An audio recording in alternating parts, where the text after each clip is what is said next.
What's going on, everybody? Uh, Doing another live shoot. I've got Todd some of the more non-traditional ways of shooting a slingshot, what everybody thinks are the scary ones. Looks like he's coming on. Give him just a second.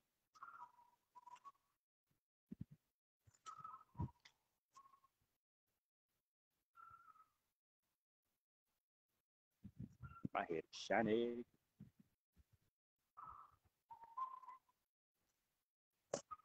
How's it going, Shane? Waiting on Todd.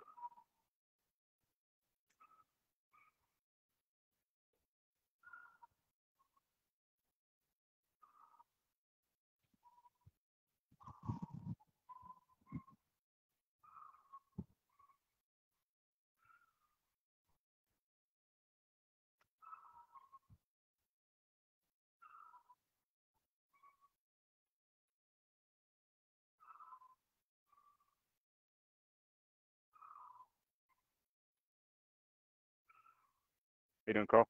Still waiting on Todd a little bit.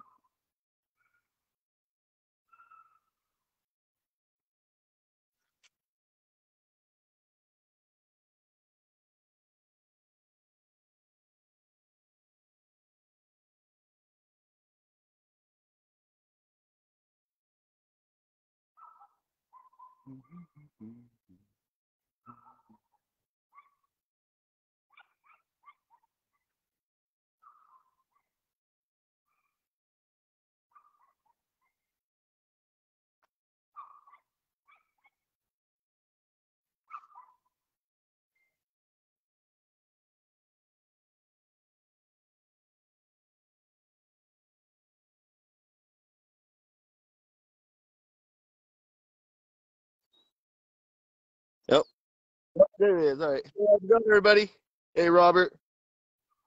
Uh, so, guys, I wanted to bring Todd on because he and I want to kind of dispel some of the not really necessarily rumors and myths about some of the different techniques for shoot or the alternate techniques for shooting slingshots. Kind of explain that it's not a bunch of magic tricks. It's not hocus pocus. Anybody can do it. I do want to preface this with saying that all slingshot shooting is inherently dangerous. No matter if you're shooting a wide gap, pickle fort, full butterfly, or anything else, it's inherently dangerous. So still, please be cautious with anything that you're trying. Uh, that being said, Todd, I kind of wanted to start it off. One of the things that tends to trip some of the newer shooters up that they see we're doing is the extended draw or full butterfly. Um, Yeah. you mentioned earlier that you don't typically use full butterfly because you've seen some damaged cheeks and stuff like that. No, I mean, it's not I'm really the reason why. It doesn't really scare me in that wise. It's just I can do it, and I'm all right at it. I can hit a can for the most part, probably about 10, not 10, normal 10 meters away. right. Um, it's the other. What I see is I see a lot of people seeing it and just instantly, oh, I want to do that, and I see that's where Hmm. I see a lot of the injuries happen. Is new guys, and it is cool, man, to see somebody stretch out the banjo far away, or Right. all the way across their body, and then take a really killer shot. And I think a lot of people jump into doing the butterfly, and and I hear the people maybe a few weeks later, oh man, I hit my cheek, I hit this. So it's just I like it. I think it's cool. Hmm. It's just not my preferred shooting method. And Right. I'm Well, not really afraid of it because of me doing PFS mostly. I know about twist and tweak. I'm not worried about hitting forks. I'm not worried about hitting myself. right. Um, I'm more worried about hitting a target. Right. Well, for those that don't know, what we're talking about is the majority of people will take a short draw and do a face anchor. Yeah. That is a very traditional way of doing it, and this is probably the safest way to do it because when you let go of the projectile, it is already clear of your face. What we're talking about is an extended draw to where it comes past your cheekbone, even to the point of what we call a full butterfly, where you are completely stretched out, and it is about 12 to 18 inches, depending on your draw, behind your cheek. Um, so there is potential for face damage or face hits Oh when you're yeah, doing it. totally. One of the things you want to do was talking to Ryan last night, and he strongly urges people in any of this, any type, start off light. Use some rubber bands and some wadded up paper. But yeah. Use some rubber ammo, something that's not going to penetrate you until you get used to doing it. But one of the key factors of it is to, I don't know how well you can see this, but when you touch your cheek, you don't want to wrap it around. I'm exaggerating it. You don't want to wrap it around, because then, yeah, exactly, then it will come back and hit you. So the way I do it is I will actually turn it to a 45-degree angle, and that puts that top band right there at my cheek, but still leaves a clearance for the ammo to come past. Well, that makes sense. Yeah, yeah. I never thought of it like that way. So, and I'm naturally a 45-degree shooter anyway. So just kind of give an example, and we're going to talk about the frameless setup here in a little bit, but most of what I'm doing today is frameless. It's just come up, pull back, and my frame is at a 45-degree angle. It is not full gangster. It is not upright. This is a 45-degree angle. I'm all the way back, and I release. And you need to have solid release, solid follow through. No matter what it is you're doing in slingshot, you need to have solid release, solid follow through, but most definitely with an extended. Most so that's definitely with an thing extended. too, like release. I don't know if people realize, and some of the new guys, how important it is, to work on your release, no matter what style you're doing. I feel release is about, if you really make sure your release is perfect every time. That's one thing I really do pay attention to, is my release every single time before I take a shot. And I notice the times when I don't take a shot are the times when I get lazy and I kind of I don't pay attention to how I'm releasing something. And that's the times that I do miss. But when I do, the release is everything to me. So I just want to say that. Release is really important to learn. No matter what style. No matter what style, exactly. Especially with accuracy.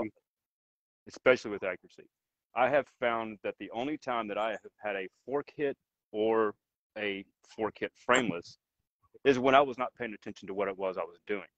If I wasn't paying attention to the shot, and I'm not saying you have to concentrate every minute iota of it. You eventually will become muscle memory, and the point is to not think about it when you're doing it, but you still have to concentrate on what you're doing. You can't be looking at the pretty girl walking down the road. Can't have your wife yelling at you from the back porch, stuff like that. You need to be able to concentrate on what you're doing. Todd, what did you want to get into? Oh, I just want to talk about the different, styles we got here. So many different styles we got here. And I know a lot of people are curious as to, of course, I was just shooting frameless. I got flat band frameless here. You can do tubes. If everyone knows me, my number one love, PFS. I got some tubes set up on these. You can do it with flat bands. Each have their different cons. I don't really ever say I'm not cons, I mean pros. I don't really ever say cons, because I don't ever feel like there's a lot of negative. There's more pros than anything. You got natties. And here's the big one I've been getting a lot of questions about lately. Are these ones, the stick shooters? The stick shooters. A lot of people have been really curious. Every time I post a video about stick shooters, I get a lot of questions. And these people are curious about them at the same time. They're terrified of these things. And I can see why. I was too at the beginning. And so was I. And if you can shoot a PFS pretty good, if you can at least shoot a PFS and clear the forks, and I'm not saying hit your target every single time, but for the most part, you can shoot one of these. You're not gonna fork it. It's almost the same thing as PFS. At least that's how I shoot it. Some people shoot high style. A lot of Chinese shooters do it high style. I'm not good with high style. And I'm not 100% as good as, I'm not good with these as I am my PFS. I'll probably miss the can here a few times before I start getting it, a few times. Right. And guys, I didn't set mine up to where you can see the catch box. I wanted to kind of show the side view of what it is we're doing. You mentioned ring with flats. You mentioned ring with flats, and I said that in the beginning or in the post earlier, that I was going to try something I'd never tried before. I have done frameless, but I've only done it with tubes. and I've Oh, never really? done frameless. I've never done it with flats, and I've never done it with a ring setup. So you're going to see my very first attempt at this. Now, Todd and I talked about it earlier. He mentioned the high style, which is where you're grabbing the ammunition, not grabbing the pouch. I am going to do this in open gap frameless, so I'm going to shoot high style. Do as I say, not as I do. And unfortunately, I've got 0.5s on this, so I'm going to throw This some is 0.56, 0.66, I think, GZK, and some 1632. Kind of, right? and it gives you that. It's almost kind of butterfly. But I've noticed with Almost these, butterfly. yeah, I noticed with these, Well, the longer stretch, the straighter the shot. so I'm doing this to kind of make a point. Learn the basics, learn the short draw, learn your aim points, learn how to shoot a slingshot before you attempt some of the more scary techniques like we're talking about. Yeah. Otherwise, you're not going to have the basics down, and you're going to tweak your pouch, or you're going to club your release, or something's going to happen, and that's when danger happens. So like I said, very first time I've ever used flats, very first time I've ever used a ring setup. I roughed this out this morning specifically for this video. If I hit my hand, I hit my hand, but it's going to hurt like some bitch because I've got 5/16 in here with 0.5s. So let's see.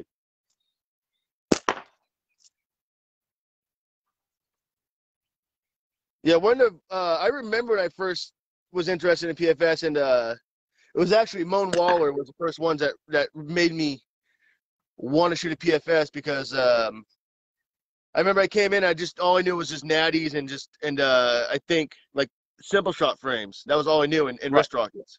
And that was about 3 years ago, about maybe going almost on 4 years, maybe about 3.5 years ago. And I just started out with basically looking up different types of outdoor things, hunting, bushcraft, all kinds of things, and it came across, and somehow slingshots came in there, and it was first video was Fowler. So I'm just like everyone else. Fowler got me into slingshots. That's just from watching videos, and then it went from there to looking into the groups. Well, actually, no, I started looking at videos, and then once I found into like the Chinese videos, Wu Jim, GZK, I started seeing these guys throwing stuff in the air and hitting in the air, and that's when I was just like, dude, that'd be so awesome to do. I wish I could do that someday. And well, I'm sorry. Go ahead. And I just since then I've just always put a lot of my time into doing aerials and trying to, I guess, replicate those a lot of those Chinese videos I see because I thought they were so cool. And that's what I was going to ask you about. You're not set up to do an aerial right now, but you need to go watch Todd's aerials. They are sick. I mean, just precision shot, and I see how he does it, and he's told me he's just follow it with your eye and release. Follow it with your eyes. I draw right to my nose here. Yep. So let me get it. So this would be, so if I was doing an aerial, this would be my normal setup. Super short draw, flat bands are my favorite for aerials. Right. I usually hold whatever I'm throwing up in this hand right here, and I throw it up, and I right there, and I follow it, and I tell everyone, don't ever take your eye off the target. Don't worry about the frame. Don't worry about anything else. Targeting on, and if you keep your eye on that target, I'm guarantee if you went out and do it, 5 tries, you could hit a quarter. Guaranteed. And it's the same idea as we were talking about earlier. Start small, light ammo, light bands, or whatever, but start big on your target. You told me a while back, start off with a milk jug. Milk jug. Oh yeah, definitely.